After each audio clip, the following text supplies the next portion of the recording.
ഓം ശാന്തി 10/7/2024 പ്രഭാതമുരളി. മധുരമായ കുട്ടികളെ, ഇപ്പോൾ സത്തോ പ്രധാനമായി മാറി വീട്ടിലേക്ക് പോകണം.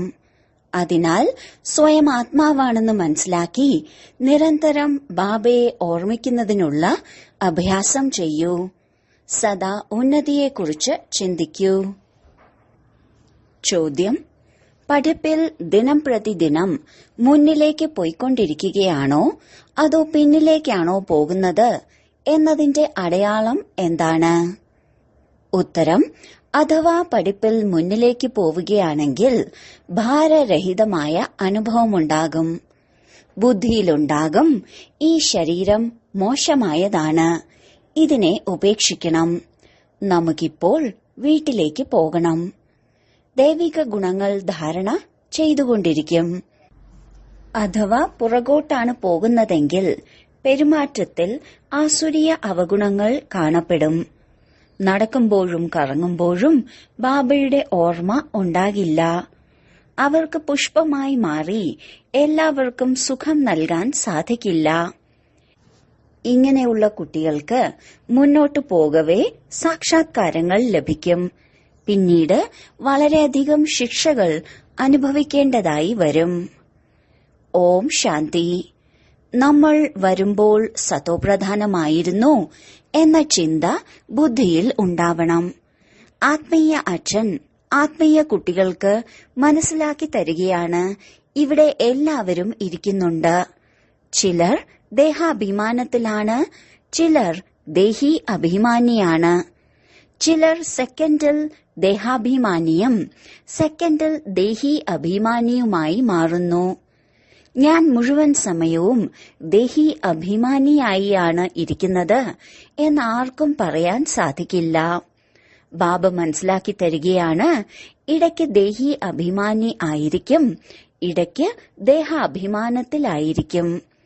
ഇപ്പോൾ കുട്ടികൾക്ക് ഈ കാര്യം അറിയാം, അതായത് നമ്മൾ ആത്മാക്കൾ ഈ ശരീരം ഉപേക്ഷിച്ച് നമ്മുടെ വീട്ടിലേക്ക് പോകും. വളരെ സന്തോഷത്തോടെ പോകണം.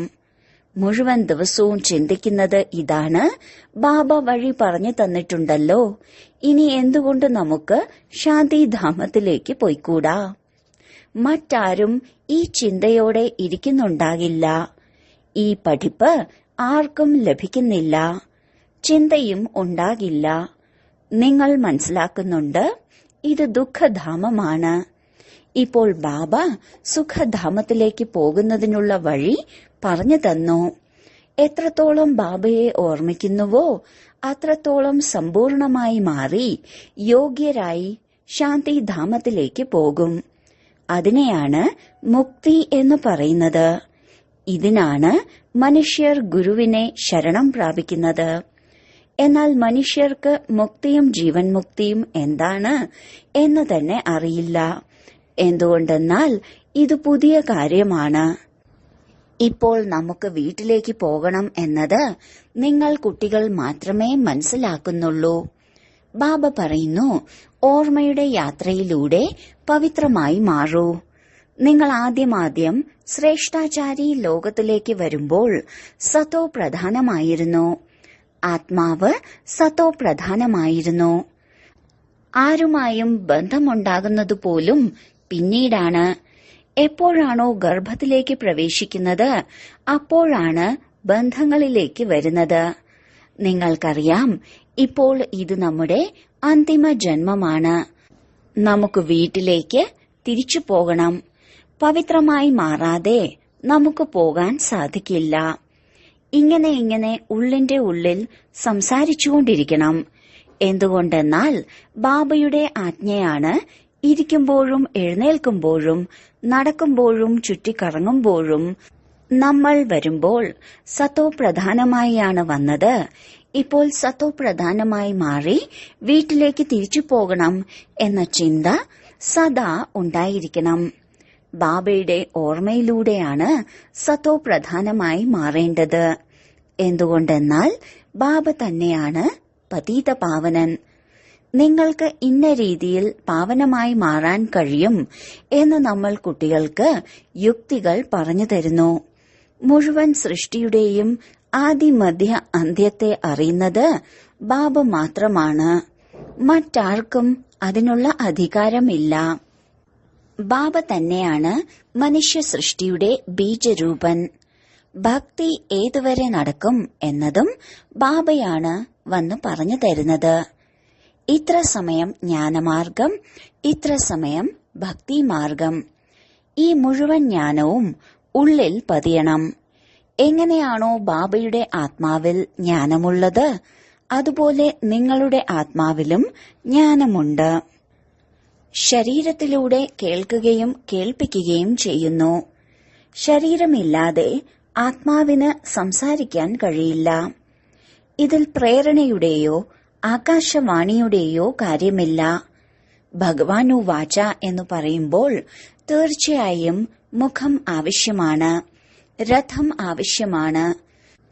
കഴുതയുടെയോ കുതിരയുടെയോ രഥമല്ല ആവശ്യം. നിങ്ങളും ആദ്യം കരുതിയിരുന്നത് കലിയുഗം ഇനിയും 40,000 വർഷം ബാക്കിയുണ്ട് എന്നാണ്. അജ്ഞാന നിദ്രയിൽ ഉറങ്ങിക്കിടക്കുകയായിരുന്നു. ഇപ്പോൾ ബാബയാണ് ഉണർത്തിയത്. നിങ്ങളും അജ്ഞാനത്തിലായിരുന്നു. ഇപ്പോഴാണ് ജ്ഞാനം ലഭിച്ചത്. ഭക്തിയെയാണ് അജ്ഞാനം എന്ന് പറയുന്നത്. ഇപ്പോൾ നിങ്ങൾ കുട്ടികൾക്ക് ഈ ചിന്തയുണ്ടാകണം. അതായത് നമുക്ക് നമ്മുടെ ഉന്നതി എങ്ങനെ ചെയ്യാം, ഉയർന്ന പദവി എങ്ങനെ നേടാം. തന്റെ വീട്ടിലേക്ക് പോയിട്ട് പിന്നീട് രാജധാനിയിൽ വന്ന് ഉയർന്ന ഭാഗ്യം നേടും. അതിനാണ് ഓർമ്മയുടെ യാത്ര. തീർച്ചയായും സ്വയം ആത്മാവാണെന്ന് മനസ്സിലാക്കണം. നമ്മൾ സർവ്വ ആത്മാക്കളുടെയും പിതാവ് പരമാത്മാവാണ്. ഇത് വളരെ സഹജമാണ്. എന്നാൽ മനുഷ്യർ ഈ കാര്യം പോലും മനസ്സിലാക്കുന്നില്ല. നിങ്ങൾക്ക് മനസ്സിലാക്കാൻ സാധിക്കും, ഇത് രാവണ രാജ്യമാണ്. അതിനാലാണ് നിങ്ങളുടെ ബുദ്ധി ഭ്രഷ്ടാചാരിയായി മാറിയത്. മനുഷ്യർ കരുതുന്നു ആരാണോ വികാരത്തിലേക്ക് പോകാത്തത് അവരാണ് പാവനം എന്ന്. സന്യാസിമാരെ പോലെ. ബാബ പറയുന്നു, അവർ അല്പകാലത്തിലേക്കാണ് പാവനമായി മാറുന്നത്. ലോകം വീണ്ടും പതീതം തന്നെയല്ലേ? പാവനമായ ലോകം സത്യുഗം മാത്രമാണ്. പതിത ലോകത്തിൽ സത്യയുഗത്തിലേതുപോലെ പാവനമായവർ ഉണ്ടാകുക സാധ്യമല്ല. അവിടെ രാവണ രാജ്യമില്ല, വികാരത്തിന്റെ കാര്യമില്ല. അതിനാൽ ചുറ്റിക്കറങ്ങുമ്പോഴും നടക്കുമ്പോഴും യാത്ര ചെയ്യുമ്പോഴുമെല്ലാം ബുദ്ധിയിൽ ഈ ചിന്തനം നടക്കണം. ബാബയിൽ ഈ ജ്ഞാനമുണ്ടല്ലോ. ജ്ഞാനസാഗരമായതിനാൽ തീർച്ചയായും ജ്ഞാനം നിറഞ്ഞിരിക്കും. നിങ്ങളും ജ്ഞാനസാഗരത്തിൽ നിന്ന് പുറപ്പെടുന്ന ജ്ഞാന നദികളാണ്. ബാബ സദാ സാഗരമാണ്. എന്നാൽ നിങ്ങൾ സദാ സാഗരമല്ല. നിങ്ങൾ കുട്ടികൾ മനസ്സിലാക്കുന്നുണ്ട്, നമ്മൾ എല്ലാവരും സഹോദരങ്ങളാണ്. നിങ്ങൾ കുട്ടികൾ പഠിക്കുകയാണ്. വാസ്തവത്തിൽ നദിയുടെ കാര്യമൊന്നുമില്ല. നദി എന്ന് പറയുമ്പോൾ ഗംഗ, യമുന എന്നെല്ലാം പറയുന്നു. നിങ്ങളിപ്പോൾ പരിധിയില്ലാത്തിടത്താണ് നിൽക്കുന്നത്. നമ്മൾ എല്ലാ ആത്മാക്കളും ഒരേ ഒരു ബാബയുടെ കുട്ടികളാണ്, സഹോദരങ്ങളാണ്. ഇപ്പോൾ നമുക്ക് വീട്ടിലേക്ക് തിരിച്ചു പോകണം. അവിടെ നിന്നും വന്നാണ് ശരീരമാകുന്ന സിംഹാസനത്തിൽ ഇരിക്കുന്നത്. വളരെ ചെറിയ ആത്മാവാണ്. സാക്ഷാത്കാരം ഉണ്ടാകുന്നതിലൂടെ മനസ്സിലാക്കാൻ സാധിക്കില്ല. ആത്മാവ് പോകുമ്പോൾ ചിലപ്പോൾ പറയും നെറ്റിയിൽ നിന്നാണ് ഇറങ്ങിപ്പോയത്, ചിലപ്പോൾ പറയും കണ്ണുകളിലൂടെയാണ്, ചിലപ്പോൾ വായിലൂടെ. വായി തുറക്കും. ആത്മാവ് ശരീരം ഉപേക്ഷിക്കുമ്പോൾ ശരീരം ജഡമാകുന്നു. ഇതാണ് ജ്ഞാനം. വിദ്യാർത്ഥികളുടെ ബുദ്ധിയിൽ സദാ പഠിക്കുന്ന കാര്യങ്ങൾ ഓർമ്മയിലുണ്ടാകും. മുഴുവൻ ദിവസവും നിങ്ങൾക്കും പഠിപ്പിന്റെ ചിന്ത ഉണ്ടായിരിക്കണം. നല്ല നല്ല വിദ്യാർത്ഥികളുടെ കയ്യിൽ എപ്പോഴും എന്തെങ്കിലും പുസ്തകം ഉണ്ടായിരിക്കും, പഠിച്ചുകൊണ്ടേയിരിക്കും. ബാബ പറയുന്നു, ഇത് നിങ്ങളുടെ അന്തിമ ജന്മമാണ്. മുഴുവൻ ചക്രവും കറങ്ങി അവസാന ഘട്ടത്തിലെത്തി.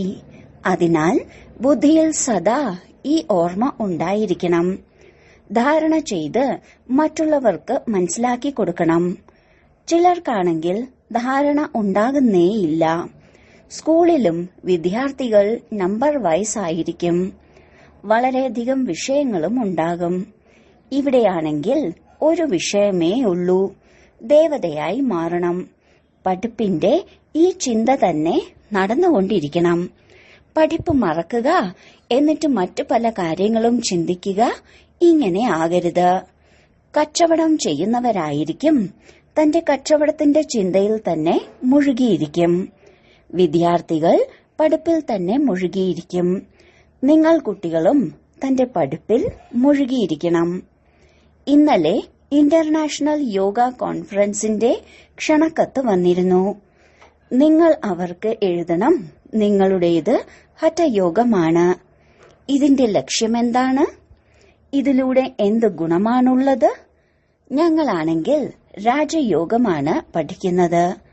ജ്ഞാനസാഗരനായ പരമപിത പരമാത്മാവ്, രചയിതാവ്, ഞങ്ങൾക്ക് തന്റെയും രചനയുടെയും ജ്ഞാനം കേൾപ്പിക്കുകയാണ്.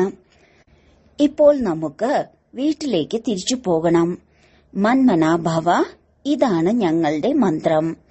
ഞങ്ങൾ ബാബയെയും ബാബയിലൂടെ ലഭിക്കുന്ന സമ്പത്തിനെയും ഓർമ്മിക്കുന്നു. നിങ്ങൾ ഈ ഹഠയോഗങ്ങൾ ചെയ്തു വന്നു. ഇതിന്റെ ലക്ഷ്യം എന്താണ്? ഞങ്ങൾ പറയുന്നു, ഞങ്ങൾ ഇതാണ് പഠിക്കുന്നത്. നിങ്ങളുടെ ഈ ഹഠയോഗത്തിലൂടെ എന്താണ് ലഭിക്കുന്നത്? ഇങ്ങനെ പ്രതികരണം വളരെ ചുരുക്കി എഴുതണം. ഇങ്ങനെയുള്ള ക്ഷണങ്ങൾ നിങ്ങൾക്ക് ഒരുപാട് ലഭിക്കും. ഓൾ ഇന്ത്യ റിലീജിയസ് കോൺഫറൻസിൽ നിന്നും നിങ്ങൾക്ക് ക്ഷണം ലഭിച്ചു. അവർ നിങ്ങളോട് ചോദിച്ചു, നിങ്ങളുടെ പ്രധാന ലക്ഷ്യം എന്താണ്? അപ്പോൾ പറയൂ, ഞങ്ങൾ ഇതാണ് പഠിക്കുന്നത്. നിങ്ങളുടെ കാര്യം തീർച്ചയായും പറയണം. എന്തുകൊണ്ട്? നിങ്ങൾ ഈ രാജയോഗം പഠിക്കുകയാണ്. പറയൂ, ഞങ്ങൾ ഇത് പഠിക്കുകയാണ്. ഞങ്ങളെ പഠിപ്പിക്കുന്നത് ഭഗവാനാണ്. നമ്മളെല്ലാവരും സഹോദരങ്ങളാണ്. ഞങ്ങൾ സ്വയം ആത്മാവാണെന്ന് മനസ്സിലാക്കുന്നു. പരിധിയില്ലാത്ത ബാബ പറയുകയാണ്, സ്വയം ആത്മാവാണെന്ന് മനസ്സിലാക്കി എന്നെ മാത്രം ഓർമ്മിക്കൂ, എങ്കിൽ നിങ്ങളുടെ പാപം മുറിയും. ഇങ്ങനെയുള്ള നല്ല നല്ല കത്തുകൾ വളരെ നന്നായി അച്ചടിച്ച് വെക്കൂ. പിന്നീട് എവിടെയെല്ലാം കോൺഫറൻസുകൾ നടക്കുന്നുവോ അവിടേക്കെല്ലാം അയക്കൂ. പറയും, ഇവർ വളരെ നല്ല മര്യാദയുള്ള കാര്യങ്ങളാണ് പഠിക്കുന്നത്. ഈ രാജയോഗത്തിലൂടെ രാജാക്കന്മാരുടെയും രാജാവായി വിശ്വത്തിന്റെ അധികാരിയായി മാറുന്നു. ഓരോ 5000 വർഷങ്ങൾക്കും ശേഷം നമ്മൾ ദേവതയാകുന്നു, പിന്നീട് മനുഷ്യനായി മാറുന്നു. ഇങ്ങനെ വിചാരസാഗര മന്ഥനം ചെയ്ത് ഒന്നാന്തരം കത്തുകൾ എഴുതണം. നിങ്ങളോട് ഉദ്ദേശ്യം ചോദിക്കാൻ സാധ്യതയുണ്ട്. അതിനാൽ നമ്മുടെ ഉദ്ദേശ്യ ലക്ഷ്യം ഇവയാണ് എന്ന് അച്ചടിച്ചു വെക്കൂ. ഇങ്ങനെ എഴുതുന്നതിലൂടെ ആകർഷണമുണ്ടാകും. ഇതിൽ ഹഠയോഗം ചെയ്യുന്നതിന്റെയോ ശാസ്ത്രങ്ങൾ വിസ്തരിക്കുന്നതിന്റെയോ ഒരു കാര്യവുമില്ല. അവർക്ക് ശാസ്ത്രങ്ങൾ പഠിച്ചതിന്റെ എത്ര അഹങ്കാരമാണ്. അവർ ഞങ്ങളാണ് ശാസ്ത്രത്തിന്റെ അധികാരികൾ എന്ന് കരുതുന്നു. വാസ്തവത്തിൽ അവർ പൂജാരികളാണ്. അധികാരിയെന്ന് പറയുന്നത് പൂജ്യനെയാണ്. പൂജാരിയെ എന്താണ് പറയുക? അതിനാൽ ഇത് വ്യക്തമായി എഴുതണം. നമ്മൾ എന്താണ് പഠിക്കുന്നത്? BK എന്ന പേര് വളരെ പ്രശസ്തമാണ്. യോഗം 2 പ്രകാരത്തിലുണ്ട്. ഒന്ന് ഹഠയോഗം, രണ്ടാമത് സഹജയോഗം. ഇത് ഒരു മനുഷ്യനും പഠിപ്പിക്കാൻ സാധിക്കില്ല. രാജയോഗം പഠിപ്പിക്കുന്നത് ഒരേ ഒരു പരമാത്മാവാണ്. പിന്നീട് മനുഷ്യമതത്തിലുള്ള അനേക പ്രകാരത്തിലുള്ള യോഗങ്ങളുമുണ്ട്. അവിടെ ദേവതകൾക്ക് ആരുടെയും നിർദ്ദേശത്തിന്റെ ആവശ്യമില്ല. എന്തുകൊണ്ടെന്നാൽ സമ്പത്ത് നേടിയിട്ടുണ്ട്. അവർ ദേവതകളാണ്. അർത്ഥം ദൈവിക ഗുണങ്ങൾ നിറഞ്ഞവർ. ആരിലാണോ ഇങ്ങനെയുള്ള ഗുണങ്ങൾ ഇല്ലാത്തത് അവരെയാണ് അസുരൻ എന്ന് പറയുന്നത്. ദേവതകളുടെ രാജ്യം ഉണ്ടായിരുന്നു, പിന്നീട് അത് എവിടെ പോയി? 84 ജന്മങ്ങൾ എങ്ങനെ എടുത്തു? ഏണിപ്പടി ഉപയോഗിച്ച് മനസ്സിലാക്കി കൊടുക്കണം. ഏണിപ്പടി വളരെ നല്ലതാണ്. എന്താണോ നിങ്ങളുടെ ഹൃദയത്തിലുള്ളത് അതാണ് ഈ ഏണിപ്പടികളിൽ ഉള്ളത്. എല്ലാത്തിന്റെയും ആധാരം പഠിപ്പാണ്. പഠിപ്പാണ് വരുമാന മാർഗം. ഇതാണ് സർവശ്രേഷ്ഠമായ പഠിപ്പ്, ഏറ്റവും നല്ലത്. ഏറ്റവും നല്ല പഠിപ്പ് ഏതാണ് എന്നത് ലോകത്തിലുള്ളവർക്ക് അറിയില്ല. ഈ പഠിപ്പിലൂടെ മനുഷ്യനിൽ നിന്നും ഡബിൾ കിരീടധാരി ദേവതയായി മാറുന്നു. ഇപ്പോൾ നിങ്ങൾ ഡബിൾ കിരീടധാരിയായി മാറുന്നതിനുള്ള പുരുഷാർത്ഥം ചെയ്യുകയാണ്. പഠിപ്പ് ഒന്നു തന്നെയാണ്, പിന്നീട് പലരും പല പദവികളിൽ എത്തുന്നു. അത്ഭുതമാണ്. ഒരേ ഒരു പഠിപ്പിലൂടെ രാജധാനി സ്ഥാപിതമാകുന്നു. രാജാവും ഉണ്ടാകുന്നു, ദരിദ്രനും ഉണ്ടാകുന്നു. ബാക്കി അവിടെ ദുഃഖത്തിന്റെ കാര്യമില്ല. ഭാഗ്യമുണ്ടല്ലോ. ഇവിടെ അനേക പ്രകാരത്തിലുള്ള ദുഃഖങ്ങളുണ്ട്. ദാരിദ്ര്യം, അസുഖങ്ങൾ, ധാന്യങ്ങൾ ലഭിക്കില്ല, വെള്ളപ്പൊക്കം തുടങ്ങിയവ ഉണ്ടാകുന്നു. ലക്ഷപതിയാകട്ടെ അല്ലെങ്കിൽ കോടിപതിയാകട്ടെ, പക്ഷെ ജന്മമെടുക്കുന്നത് വികാരത്തിലൂടെയല്ലേ? വളരെ ക്ഷീണിക്കുക, കൊതുക് കടിക്കുക, ഇതെല്ലാം ദുഃഖം തന്നെയല്ലേ? അതിഘോര നരകം എന്നതാണ് പേര്. എന്നിട്ടും പറയുന്നു ഇന്നയാൾ സ്വർഗം പോകി. പക്ഷെ സ്വർഗം വരുന്നതേയുള്ളൂ. പിന്നെങ്ങനെ സ്വർഗത്തിലേക്ക് പോകും? ആർക്കെങ്കിലും മനസ്സിലാക്കി കൊടുക്കുക എന്നത് വളരെ സഹജമാണ്. ഇപ്പോൾ ബാബ ഇങ്ങനെയുള്ള പദ്ധതി നൽകിയിട്ടുണ്ട്. അത് എഴുതുക എന്നത് കുട്ടികളുടെ ജോലിയാണ്. ധാരണയുണ്ടായാൽ തീർച്ചയായും എഴുതുകയും ചെയ്യും. മുഖ്യമായ കാര്യം കുട്ടികൾക്ക് മനസ്സിലാക്കി തരികയാണ്. സ്വയം ആത്മാവാണെന്ന് മനസ്സിലാക്കൂ. ഇപ്പോൾ തിരിച്ചു പോകണം. നമ്മൾ സത്തോ പ്രധാനമായിരുന്നപ്പോൾ സന്തോഷത്തിന് അളവുണ്ടായിരുന്നില്ല. ഇപ്പോൾ തമോ പ്രധാനമായിരിക്കുന്നു. എത്ര സഹജമാണ്. അനേകം പോയിന്റുകൾ ബാബ കേൾപ്പിച്ചുകൊണ്ടിരിക്കുന്നു. അതിനാൽ ഇരുന്ന് വളരെ നല്ല രീതിയിൽ മനസ്സിലാക്കി കൊടുക്കണം. അഥവാ അംഗീകരിക്കുന്നില്ലെങ്കിൽ അവർ നമ്മുടെ കുലത്തിലേതല്ല എന്നത് മനസ്സിലാക്കാം. പഠിപ്പിൽ ദിനം പ്രതിദിനം മുന്നോട്ടു പോകണം, പിന്നോട്ടു പോകരുത്. ദൈവിക ഗുണങ്ങൾക്ക് പകരം ആസുരീയ അവഗുണങ്ങൾ ധാരണ ചെയ്യുക, ഇത് പിന്നിലേക്ക് പോകലല്ലേ? ബാബ പറയുന്നു വികാരങ്ങൾ ഉപേക്ഷിച്ചുകൊണ്ടിരിക്കൂ, ദൈവിക ഗുണങ്ങൾ ധാരണ ചെയ്യൂ. വളരെ ഭാരരഹിതമായിരിക്കും. ഈ ശരീരം മോശമായതാണ്, ഇതിനെ ഉപേക്ഷിക്കണം. നമുക്കിപ്പോൾ വീട്ടിലേക്ക് പോകണം. ബാബയെ ഓർമ്മിച്ചില്ലെങ്കിൽ പുഷ്പമായി മാറില്ല. വളരെയധികം ശിക്ഷകൾ അനുഭവിക്കേണ്ടതായി വരും. മുന്നോട്ടു പോകവേ നിങ്ങൾക്ക് സാക്ഷാത്കാരങ്ങൾ ലഭിക്കും. ചോദിക്കും, നിങ്ങൾ എന്ത് സേവനമാണ് ചെയ്തത്? നിങ്ങൾ ഒരിക്കലും കോടതി കണ്ടിട്ടുണ്ടാകില്ല. ബാബ എല്ലാം കണ്ടിട്ടുണ്ട്. എങ്ങനെയാണ് അവർ കള്ളന്മാരെ പിടിക്കുന്നത്? പിന്നീട് കേസ് നടക്കും. അതിനാൽ അവിടെയും നിങ്ങൾക്കെല്ലാം സാക്ഷാത്കാരത്തിലൂടെ കാണിച്ചു തരും. ശിക്ഷകൾ അനുഭവിച്ച് പിന്നെ കാലണയുടെ പദവി നേടും. ടീച്ചർക്ക് ദയ തോന്നുമല്ലോ. ഇവർ തോറ്റുപോകുമോ? ബാബയെ ഓർമ്മിക്കുക എന്ന വിഷയം വളരെ നല്ലതാണ്. ഇതിലൂടെ പാപം ഇല്ലാതാകും.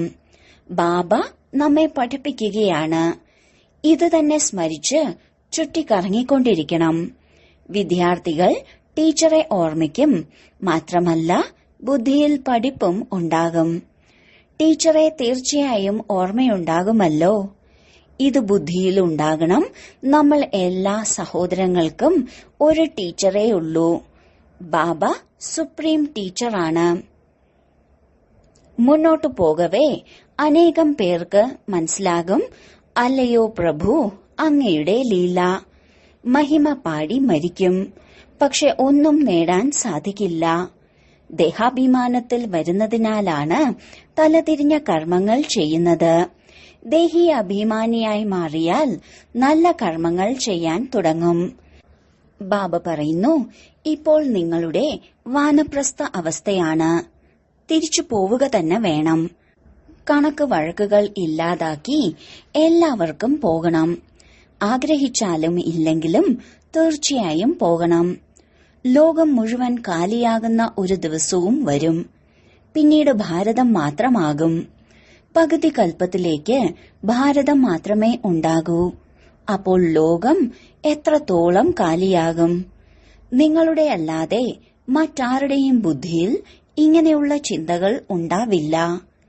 പിന്നീട് നിങ്ങൾക്ക് ഒരു ശത്രുവും ഉണ്ടാകില്ല. ശത്രുക്കൾ എന്തിനാണ് വന്നത്? ധനത്തിനു വേണ്ടി. ഭാരതത്തിലേക്ക് ഇത്രയും മുസ്ലിങ്ങളും ഇംഗ്ലീഷുകാരും വന്നത് എന്തിനാണ്? പണം കണ്ടു. ധനം വളരെയധികം ഉണ്ടായിരുന്നു. ഇപ്പോൾ ഇല്ല. അതിനാൽ ഇപ്പോൾ മറ്റാരുമില്ല. ധനമെല്ലാം എടുത്ത് കാലിയാക്കി. മനുഷ്യർക്ക് ഇതറിയില്ല. ബാബ പറയുന്നു, ധനം നിങ്ങൾ സ്വയം കാലിയാക്കിയതാണ്.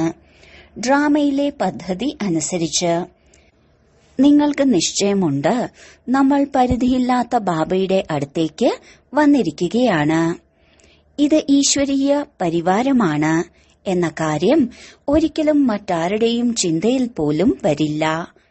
ശരി, വളരെ കാലത്തെ വേർപാടിനു ശേഷം തിരികെ കിട്ടിയ മധുരമധുരമായ ഓമന സന്താനങ്ങൾക്ക് മാതാവും പിതാവുമായ ബാപ്ദാദയുടെ സ്നേഹസ്മരണകളും സുപ്രഭാതവും. ആത്മീയ അച്ഛന്റെ ആത്മീയ കുട്ടികൾക്ക് നമസ്കാരം. ധാരണയ്ക്കുള്ള മുഖ്യസാരം: 1. നടക്കുമ്പോഴും ചുറ്റിക്കറങ്ങുമ്പോഴും ബുദ്ധിയിൽ പഠിപ്പിന്റെ ചിന്ത ഉണ്ടാകണം. ഏതൊരു കാര്യം ചെയ്യുമ്പോഴും ബുദ്ധിയിൽ സദാ ജ്ഞാനം ഊറിക്കൊണ്ടിരിക്കണം. ഇത് ഏറ്റവും നല്ല പഠിപ്പാണ്. ഇത് പഠിച്ച് ഡബിൾ കിരീടധാരിയായി മാറണം. 2.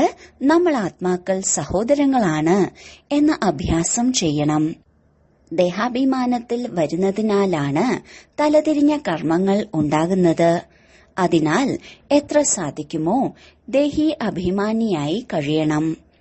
വരദാനം: സത്യതയുടെ ശക്തിയിലൂടെ സദാ സന്തോഷത്തിൽ നൃത്തം ചെയ്യുന്ന ശക്തിശാലി മഹാൻ ആത്മാവായി ഭവിക്കൂ. സത്യം നൃത്തം ചെയ്തുകൊണ്ടിരിക്കും എന്നൊരു ചൊല്ലുണ്ട്.